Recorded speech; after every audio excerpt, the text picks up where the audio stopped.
बहुत धन्यवाद योगी जी, आपका बहुत बहुत धन्यवाद। आपने हमारा घर बचा लिया, बहुत बहुत धन्यवाद योगी जी।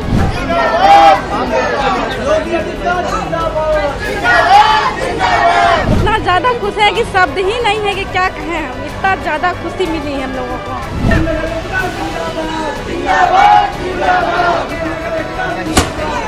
बता भी नहीं सकते हम। हमारा घर रह गया, हमारी छत रह गई, जमीन रह गई, हम क्या बताएं। बहुत खुश हैं हम लोग सभी। हमारी तरफ से बहुत बहुत धन्यवाद। लखनऊ में कुकरैल नदी के किनारे निजी भवनों पर बुलडोजर नहीं चलाया जाएगा। ये खबर जैसे ही आई, बुलडोजर के खिलाफ प्रदर्शन कर रहे लोगों की खुशी का ठिकाना नहीं रहा।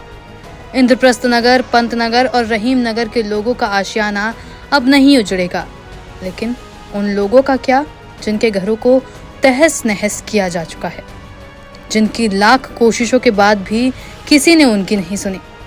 दरअसल हम बात कर रहे हैं अकबर नगर की, जिसे कुछ दिन पहले सरकार ने कुकरैल नदी पर रिवर फ्रंट बनाने के लिए तोड़ दिया और इसी योजना के तहत वो कॉलोनियां भी तोड़ी जानी थी जिन्हें ना तोड़ने का फैसला अब सरकार ने लिया है। हाल के इस फैसले के बाद लोग यही सवाल उठा रहे हैं कि अकबर नगर के साथ इस तरह का व्यवहार क्यों किया गया। अगर बाकी कॉलोनियों को टूटने से रोका जा सकता है तो सरकार ने अकबर नगर को क्यों उजाड़ दिया। ये सवाल लगातार लखनऊ बचाओ संघर्ष समिति राजनीतिक प्रस्ताव में पूछ रही है। ये सवाल इसलिए भी उठ रहा है क्योंकि सिर्फ 35 मीटर रिवर बेड में ही कुकरैल रिवर फ्रंट बनेगा। फ्लड प्लेन एरिया का दायरा 50 मीटर है।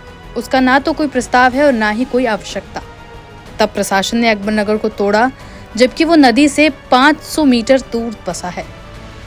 लखनऊ बचाओ संघर्ष समिति ने प्रस्ताव में कहा कि सरकार के बुलडोजर राज में ये हालात हो गए हैं कि अकबर नगर के लोगों को अपने घर, मकान, रोजगार से वंचित कर दिया गया। सैकड़ों लोग घर के लिए दर दर की ठोकरें खा रहे हैं और बसंत कुंज में जो आवास उन्हें आवंटित किए गए हैं उनका पैसा मांगा जा रहा है। यही नहीं, वहां सरकारी शिक्षा, स्वास्थ्य जैसी बुनियादी सुविधाओं का भी अभाव है। सरकार से मांग की गई है कि तत्काल प्रभाव से अकबर नगर पर बुलडोजर चलाने वाले अधिकारियों के खिलाफ कड़ी कार्रवाई की जानी चाहिए। उजाड़े गए परिवारों को मुआवजे के साथ अकबर नगर में पुनः स्थापित करना चाहिए और लोगों के सम्मानजनक जीवन के लिए रोजगार व बुनियादी नागरिक सुविधाओं का इंतजाम करना चाहिए। साथ ही बसंत कुंज में आवासीय योजना में जो आवास दिए गए हैं उन्हें फ्री करना चाहिए।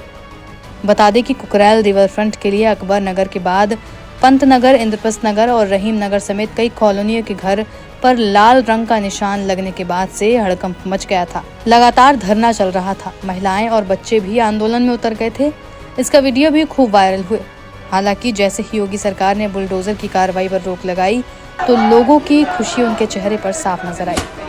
सर अब शब्द नहीं है बोलने के लिए, बस हम बहुत खुश है। बहुत हम लोगों को घर मिल गया, हमारा घर बच गया, यही हमारे लिए बहुत बड़ी खुशी है। मैं योगी जी का हाथ जोड़ के धन्यवाद करना चाहूंगी कि हमारा घर बच गया।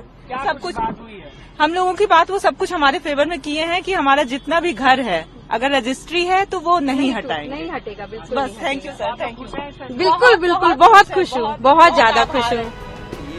लेकिन विपक्ष इस पूरे मामले को चुनाव से जोड़कर देख रहा है, क्योंकि चुनाव में मिली हार के बाद बीजेपी किसी भी वर्ग को नाराज करने का जोखिम नहीं उठा सकती। दरअसल आम चुनाव में बीजेपी का प्रदर्शन काफी खराब रहा और जल्द ही यूपी में उपचुनाव भी हैं, जिसके चलते बीजेपी किसी तरह का रिस्क नहीं ले सकती।